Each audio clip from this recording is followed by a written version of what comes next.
Welcome back to the T-Less Travel. Today, I'm at Cutter Park Disc Golf in Norfolk, Virginia, playing in about 35 miles per hour winds. So let's get right to it. Hole 1, 238, par 4. It's behind all those buildings. In the massive tailwind, I'm gonna try overstable disc. Hopefully get more fade to get over there.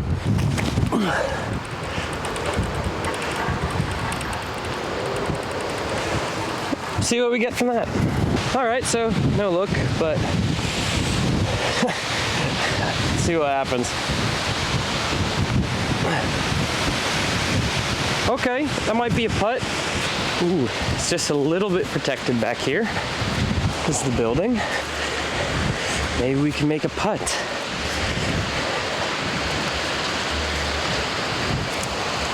Yes!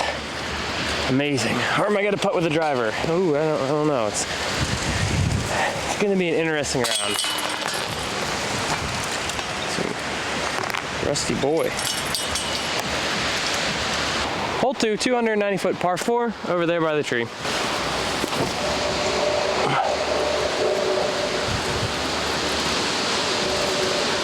Nice. Oh my gosh. Crazy wind. Hole 370 foot, par 3.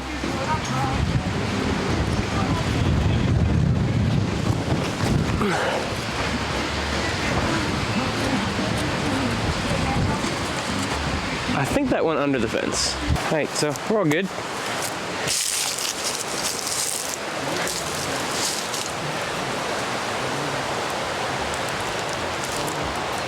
Oh, what the heck, wind?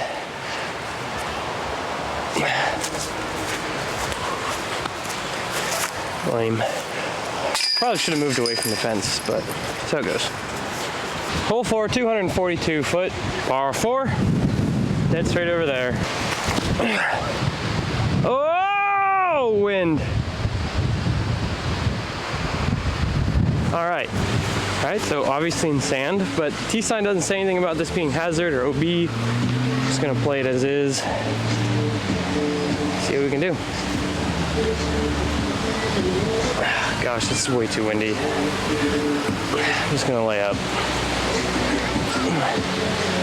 Oh, actually, if I had actually run that probably would have gone in. But par, birdie, this is a really short hole. It's all good. So it really should have done a forehand, because then the top of the disc would have been facing the wind instead of the bottom of the disc facing the wind and blowing it over that way. So probably gonna see some forehands upcoming. Hole 5, par 4, 261 feet. Tucked in there in the trees. Forehand time.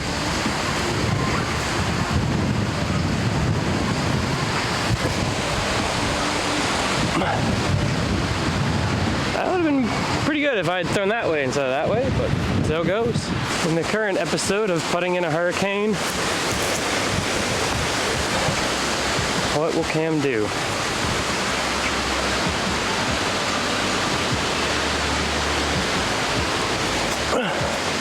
Oh! Wow, almost read that right. That would have been pretty sick. Hole 6, another 213 foot par 4, right over there. Insane wind. Oh, that smashed down. All right, low release, try to keep it out of the wind. Doesn't work. Oh my gosh. All right, well.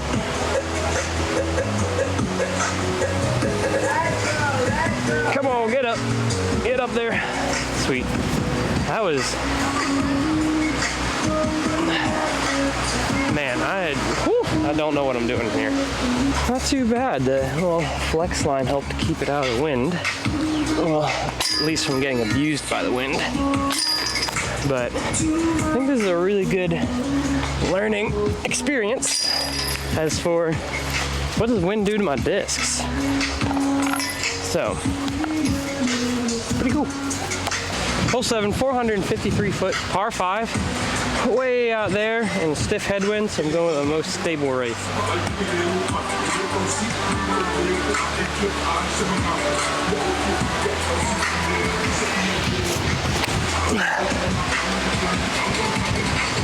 It do be flipping.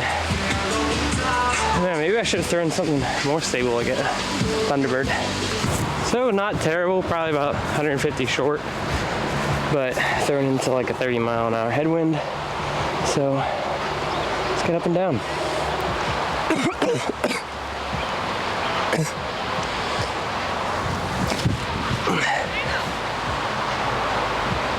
All right, wind. Well, that was interesting.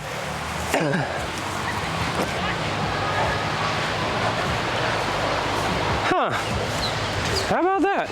I have never seen this harp ever have glide, but that's what wind do be doing right now.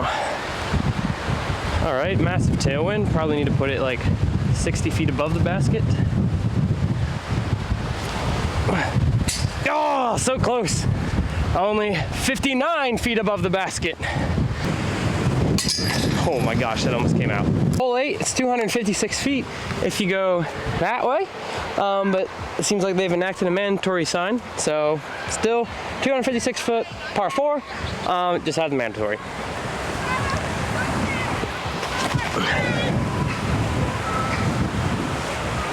Yep, open look to the basket.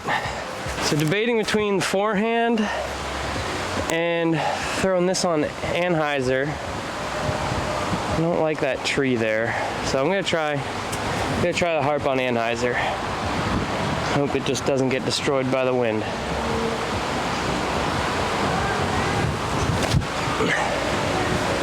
All right, now come back. Oh, that's great, just kind of long. Oh, this is done.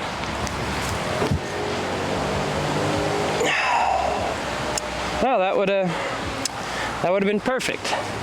So I guess the moral of the story is that you certainly, oh, that one's a little flippy in the wind.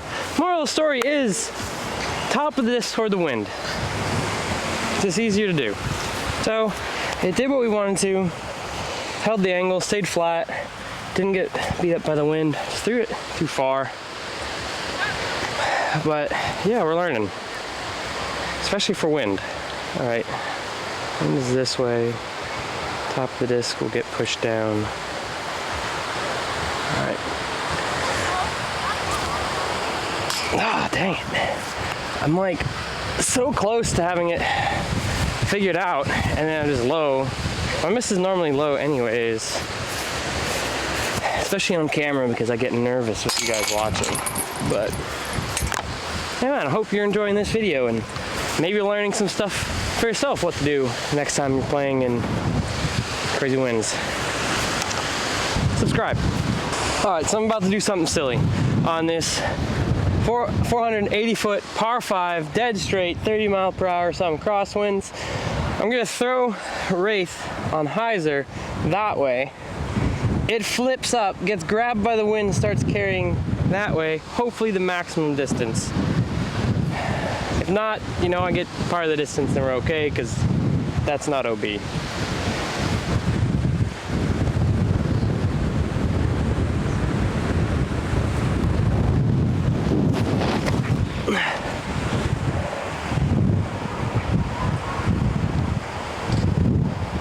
Alright, so the Heiser probably just would have been easier. Alright, so not the worst. We actually got some decent distance off that. And now the wind's this way, so instead of the forehand, I'm gonna try to throw this on the Heiser. Come on now. Oh, man. Come on, Cam. Give it a little height. Yeah, bummer. Alright, so forgot it would get jammed down by the wind, but I also just didn't throw it well enough height. So I'm gonna try in a headwind, but we'll see what happens. Ah, that was actually not the worst. Right height. Whoa! Now you see how hard it is out here for me. This putt isn't any easier. Honestly, it'd be harder because now it's a crosswind. So yeah, let's go. Whew. Oh man, this basket janky as heck. You could just get Coriolised. But anyways, not a great course. Not gonna lie. Basket's super old. Only reason they haven't been stolen is because it seems like, although it's just a normal basket with a stand, they've just put some stakes that go super deep in the ground, put a little bit of dirt. But yeah, the course design, if you're a brand new beginner, you're probably gonna have fun. Again, because like the bar's pretty low, but it's just really repetitive and kind of boring. And there's some better courses in the area. So, but that's T Less Traveled. Gonna go play another course, ton of wind, see what happens. Thanks for joining us, subscribe, and if you want to win a disc, comment below which one you want from the swamp round. I think there's some still available, but yeah, see you around.